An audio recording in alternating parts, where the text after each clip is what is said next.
اعوذ باللہ من الشیطان الرجیم، بسم اللہ الرحمن الرحیم۔ حافظ سعد حسین رضوی کی گرفتاری کے بعد جو صورتحال ملک میں ہوئی اور اس کے بعد جیسے دھرنا ختم ہوا تو بہت سارے لوگ پریشان تھے کہ یار یہ کیا ہوا، اور ہمیں تو کوئی بڑی کامیابی نظر نہیں آ رہی کہ ہمیں کیا کامیابی ہوئی ہے۔ تو اس وقت بھی ہم نے کہا تھا کہ یہ حافظ سعد حسین رضوی کی گرفتاری کا مسئلہ نہیں ہے، یہ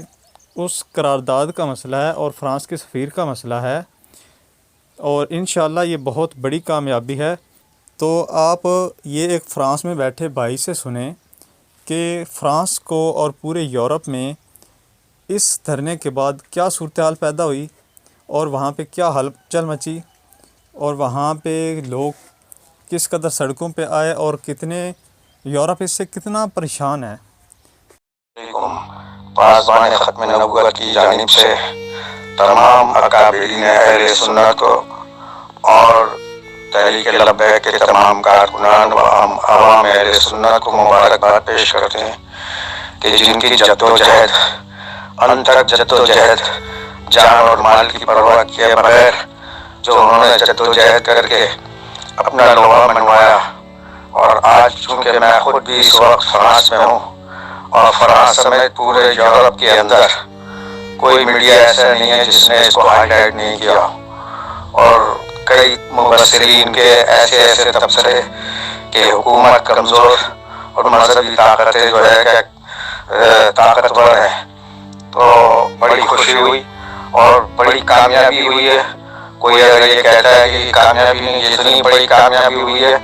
کہ آپ کے مجمع نے، آپ کی جد و جہد نے پوری دنیا کو ہلا کر رکھ دیا ہے۔ ہم جو کہ ایسی جگہ پر بیٹھے ہوئے ہیں جہاں میڈیا آزاد ہے،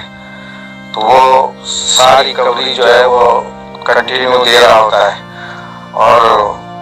میرے پاس وہ الفاظ نہیں ہیں کہ میں ایسا جو ہے کہ کس طریقے سے ان نوجوانوں کو میں کی حوصلہ افزائی کے لیے الفاظ دوں۔ بہت انہوں نے جو ہے کیا کہتے ہیں جد و جہد کی، اور سب سے بڑی بات یہ کہ پاکستان کی تاریخ کے اندر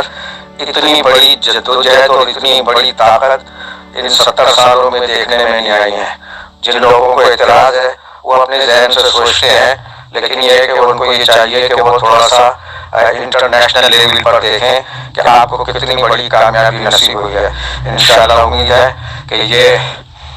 طاقت انشاءاللہ تعالی اور مزید بڑھے گی، اور اللہ تعالیٰ اس تحریک کو نظر بد سے محفوظ فرمائے۔ السلام علیکم۔